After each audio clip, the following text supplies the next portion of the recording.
हरे कृष्णा।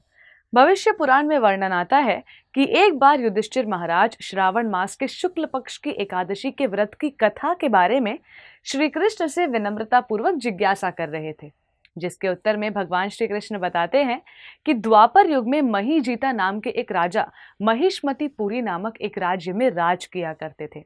राजा महीजिता एक ऐसे प्रजापालक थे जो अपने राज्य के नागरिकों को अपने संतान समान प्रेम तथा देखभाल किया करते थे। यद्यपि वो बहुत दानी तथा पुण्यात्मा थे, जिस कारण उनका राज्य में हमेशा धन धान्य भरा हुआ रहता था, परंतु उनकी एक पीड़ा थी, और वो ये थी कि उनका कोई पुत्र न था। शास्त्रों के अनुसार एक आदर्श पुत्र वो होता है जो अपने कुल को नरक में जाने से बचाए तथा उनका उद्धार करे। राजा महीजिता को भी एक ऐसे ही संतान की अपेक्षा थी। एक दिन महाराज ने अपने समस्त मंत्रियों को बुलवाकर एक बैठक का प्रबंध किया। बैठक में महाराज ने अपने कार्यालय के मंत्रियों को अपने दुविधा के विषय में वर्णन करते हुए उनसे सहायता मांगी। बैठक के अंत में मंत्रियों ने यह निष्कर्ष निकाला कि वो सभी ऋषि मुनियों के पास जाएंगे और उनसे समाधान की गुहार करेंगे। इस प्रकार संत महात्माओं को खोजते हुए वो मंत्री ऋषि लोमासा के आश्रम पहुंचे और विनम्रता पूर्वक अपने महाराज की पीड़ा बताते हुए ऋषि लोमासा से इसका हल पूछा। क्योंकि भक्त नम्र तथा दयालु स्वभाव के होते हैं, इसलिए ऋषि लोमासा उनकी सहायता के लिए तत्पर हो गए।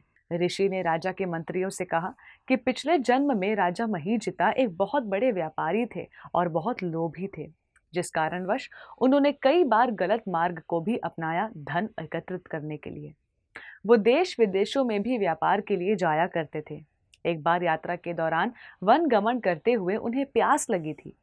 अपनी तृष्णा को मिटाने के लिए वो एक सरोवर की ओर बढ़े।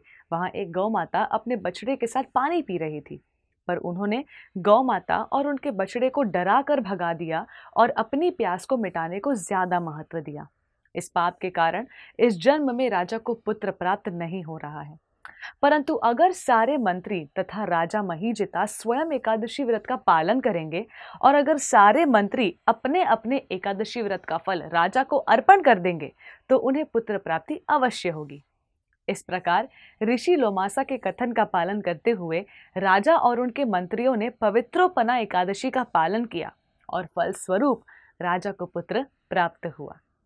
श्री कृष्ण कहते हैं कि जो व्यक्ति इस एकादशी व्रत की कथा का भी श्रवण करता है, उसे भी पुण्य अर्जन करने का अवसर मिलता है। आप सभी से निवेदन है कि पवित्रोपना एकादशी का पालन अवश्य करें। आप सभी को पवित्रोपना एकादशी की खूब खूब बधाइयां। धन्यवाद। हरे कृष्णा। ऐसे ही और भक्तिमय कार्यक्रमों के लिए देखिए हरे कृष्णा टेलीविजन और इसे प्राप्त करने के लिए आप अपने केबल अथवा DTH ऑपरेटर से संपर्क करें तथा और अधिक जानकारी के लिए आज ही डायल करें 7666 839 839।